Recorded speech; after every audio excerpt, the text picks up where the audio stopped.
Pirzgirêka şoreşê ya civaka rojhilata navîn. Pirzgirêkên civakî yên me hewl da divê çarçovê de şemaya wan pêşkêş bikin, bêguman mirov fêm dike ka çima bi tevahî bi pirzgirêka şoreşê ve tên girêdan. Ez ê hewl bidim şoreşê cihê binav bikim û bidim naskirin. Dîroka şaristanî ya rojhilata navîn ji aliyekî ve mirov dikare weke dîroka di şoreşê şîrove bike. Li beraberî çi di şoreş. Li dijî tevahiya hêmanên civakiyên li dervey sîstema şaristaniyê têne hiştin dij şoreşek. Li dijî jinê, ciwanan, civaka gund cotkariyê, eşîr û qebîleyên koçer, ehlê mezheb û baweriyên veşartî û kolekiriyan di şoreşek. Şaristanî ji bo hêzên xwe yên berjewendiyê şoreş an jî nîzamekî nû ye, lê ji bo hêzên dijberî wê talan û di şoreşeke nû ye. Ji bo min jî maneya şoreşê ev e. Sîstema şaristaniyê timî qad û kirinên civaka exlaqî, polîtîk û demokratîk tengav kirine, ji nû ve û bi awayekî hê berfirehtir paşvedayîn an jî lêvegerandina van xisletên civakê şoreş e.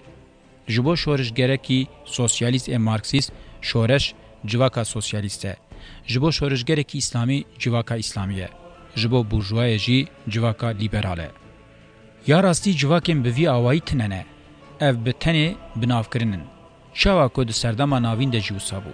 Mirov etîketeke îdeolojîk bi civakan veke, civak naveroka xwe naguherin. Mînak piştî hilweşîna Sovyetê pir baş hat fêmkirin ku di navbera mirovekî sosyalîst ê Sovyetê û mirovekî lîberal ê Ewropayê de cudahiyeke zêde nîne.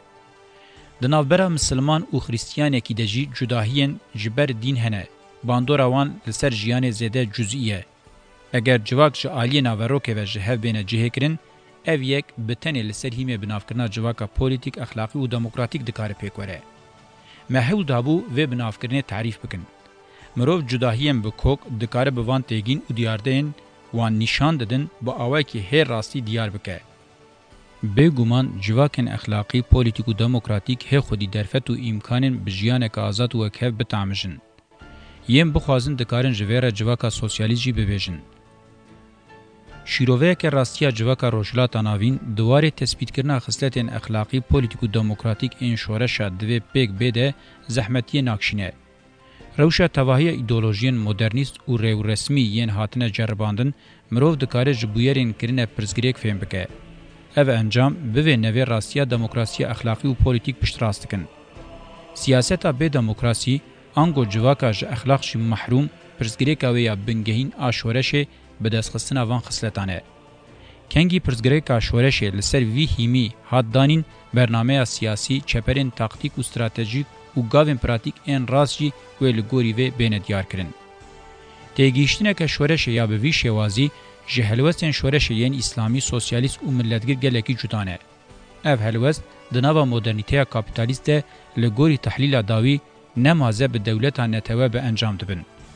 Modernîteya kapîtalîst jî amûrê çareseriya pirzgirêkan nîne, amûrê mezinkirin û belavkirina pirzgirêkan li tevahiya civakê ye.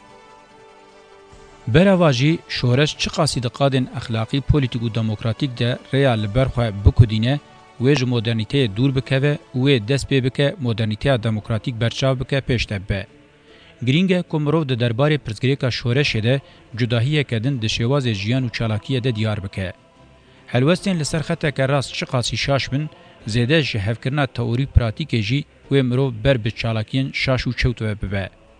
Divê baş bê zanîn ku ji bo berî û paşê şoreşê şêweyên jiyanê yên cihê tinene. Nexasim ev ji bo şoreşgerekî yan jî şoreşgerekê wisa ye. Mirov xwe bi teoriyê gurçûpêş bike, dibe mirovê çalakiyê. Ji kesê yan jî kesa xisletên exlaqî, polîtîk û demokratîk di jiyana xwe ya rojane de bi gotin û çalakiyê nîşan nede, şoreşger nayê gotin. Kesên bi vî rengî jiyaneke wan a milîtanwarî û şoreşgerane nabe. Her wiha bi tenê bi berxwedaniyê bi parastina civakê mirov nabe çalakger. Eger bi avakirina civaka exlaqî, polîtîk û demokratîk re neke yek, her cure berxwedanî û şerê xwe parastinê şansê xwe yê serketina mayînde nîne. Pirzgirêkên civakê çawa yekpare ne, divê şoreş û şoreşger jî di tevahiya gotin û çalakiyên xwe de bernameya siyasî, plansaziya taktîk û stratejîk di zik hev de pêk bîne. Hînbûyîna jiyanê yekpare ye. Divê mirov yeqîn neke ku mirov dikare qonaxan ji hev qut bijî. اگر حوجه دکه کو ام جهن میناکن دیروکی درسه بگرن مرو دکاره تیرا خو جمیناکن زردشت موسی عیسی محمد هیم ببه او درسان بگره میناکن ام بحثا واندکن جبو شورش و شورشگرین جواکا روشلاتا ناوین جبریا 1000 سالان و مهیشیار دکن کدوه مرو چاوا به تواهی راهجه مسئلیان به تمپویا که چاوا بمشه چاوا به پراتیک و پیوان به. شورشین روشلاتا ناوین اگر نه لگوری قالب مدرنیته کابیتالیست بله لگوری نرخین خوین دیروکی رابون و بزانست اکتوال ربون یک شانس یوان سرکتنی ممکنه که هبه. وکه انجام مرو دکاره پیخیرتنگی و پرزگریکن جرواکا روشلاتا ناوین دسته قوناغان ده خلاصه بین زمان. قوناغا یکمین د سالن 3500 بری زاینه ده به خاندان هیرارشی باجار دولت او دیارده چینی ین که هبونه خو باش دیار کرنه له دورا سیستم شهرستانی ناوندی پیشکتنه به وی اوایی سیستم شهرستانی ناوندی مزن او خرد بویه اف سیستم چاوکانی پرزگریکن جواکیه جدر و به سیستم قبیلیان جهندر و جی به سیستم دینی ابراهیمی و زردشتی جبو برسفدان هولدان چبونه قوناغا دویمین سیستم شهرستانی ناوندی گاوا خویا داوی به شهرستانی اسلام آوید و بر به سال 1200 و لدجی پرزگریکن کتن سر هفدو هودان رنسانس کت روجوی لجبر کو اف هودان تام بسر نکت و پیشنگی به دست گاواوتن شهرستانی باجر آل نیوگر آوا ایتالیا بردا و یکی هشت کو پیخیرتنگی و پرزگریک بکوین پیواجوی که دیده گرانتر بن. قوناغا سیمین آبر به روژا میا ایرو و دبن ناو پرزگریکا شرقی دته کنگی سیستما شهرستانی ناوندی اوروپای هاگومانیا کرد دست خو او بری خدا هریمه جسالن 1800 و دست پیکر. لگرین چارەسەریە یەن مۆدەرنیست و کەڤنەشۆپ ئەن خوا دەسپێرن مۆدەرنیتەیە کاپیتالیست جی بە گرانترکردنا پرزگریەکان بە ئەنجام بوونە رێ لەبەر نەیینیەن وەلێ ڤەکردنە ڕەوش گەهاندنە بەر کریز قڕکردن و ئینتحاران.